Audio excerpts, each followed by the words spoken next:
mourners will be able to file past the coffin of Britain's late Queen Elizabeth in a round-the-clock lying in state from Wednesday evening to early on the day of her funeral. That's going to be on the 19th of September. Hundreds of thousands of people are expected to pay their respects to Britain's longest reigning monarch ahead of her state funeral, which will be attended by world leaders. Airport-style security checks will take place at Westminster Hall. That's the oldest of the buildings that make up Britain's Parliament, and tight restrictions will be enforced with only small bags permitted. But for more on this, let's speak now to SABC News Correspondent CULLEN. Ross, a very good morning to you.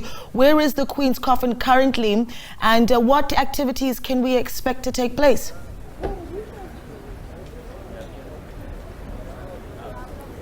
Yes, good morning. The Queen is currently lying in Edinburgh, in the Scottish capital. Yesterday, the coffin was taken from Balmoral Castle in northeast Scotland, where she died on Thursday, to the Scottish capital. Tomorrow, it will fly down to here, to London, to the British capital, and she will be lying in state for 4 days here in London, in Westminster Hall, which is part of the Houses of Parliament, the famous building you can see behind me. What's happening today in Parliament is that King Charles will make his first visit to Parliament as the new British monarch. He will listen to an address given by the Speaker of the House of Lords, the upper house of the British Parliament, a Speaker of the lower house also giving an address, and then King Charles will reply to both of those addresses. It's a chance for him to meet lawmakers for the first time since he was officially proclaimed as King on Saturday.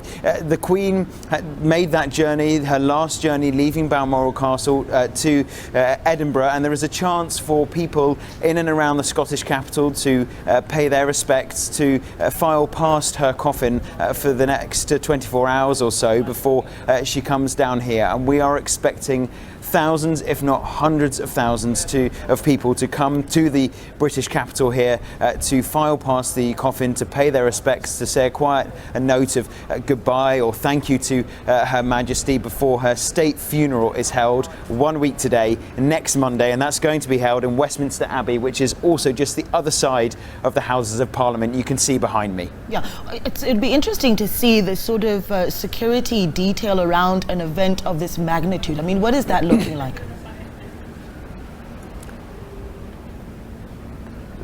Well, we've just seen, we're here on the River Thames behind me, and we've just seen a police boat go past, and there are, of course, officers walking up and down. But when it comes to the specific lying in state, when people are able to file past the coffin of Her Majesty, there's going to be a lot of security in place. They're already planning for the queues, even the lines of people waiting to get in. We've seen they've already started trying to put up some of the infrastructure to guide people, because they will be waiting in line for many hours. We're expecting this queue potentially to be a mile or 2 or 3 miles long of people coming into London from across the country and across Europe as well to see the Queen for one more time before she is buried in Windsor Castle after the funeral. Yeah, I see you've got a little bit of a frog in your throat there, but I'm going to try and keep pushing you nonetheless.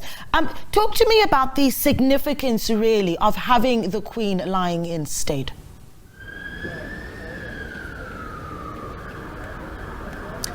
Well, I can remember I was speaking to my grandmother, and she was telling me how her parents queued to file past the coffin of King George VI, the Queen's father, for when he was lying in state after he died in 1952. It is a real moment for people to be able to pay their respects and just take a quiet moment as they come past the coffin. It's going to be lying in a very significant place. It's going to be in state in Westminster Hall, which is the oldest part of the Houses of Parliament behind me, more than 900 years old. That specific building, that end of the Houses of Parliament, and it has seen some significant moments through the years. There's been Winston Churchill was lying in state there. Also, Charles de Gaulle, France's wartime leader, gave a speech in Westminster Hall, as did the former South African President Nelson Mandela in 2003. He gave an address inside Westminster Hall.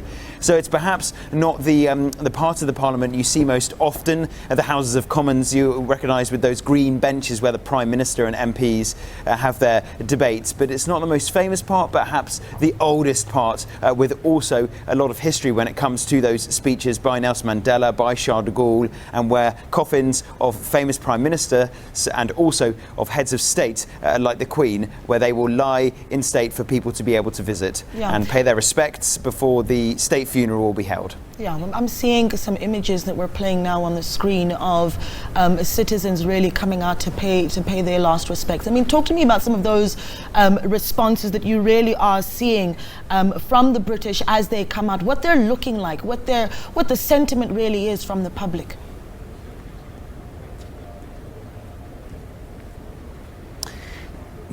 There's a different sentiment, really, milady, if you think about different parts of the country. So yesterday we saw the Queen's hearse travel from Balmoral Castle to Edinburgh, to the Scottish capital, and all along the way there were people lining the route. But when she would pass through villages, everybody would fall silent and perhaps just incline their head a little bit and try to show that respect for Her Majesty as she was driven through from village to village.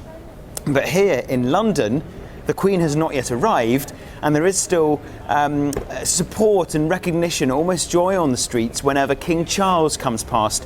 He's already done a couple of walkabouts. He's already met the public on several occasions outside Buckingham Palace with Queen Camilla, and they are showing their support for King Charles.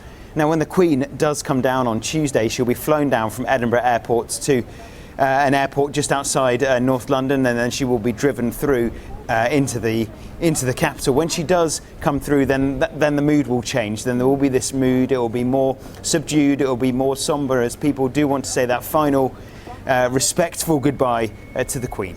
Yeah. Well, let's leave it there, Ross. Thank you so much for that update. That's their SABC correspondent, Ross Cullen, speaking to us there from the United Kingdom.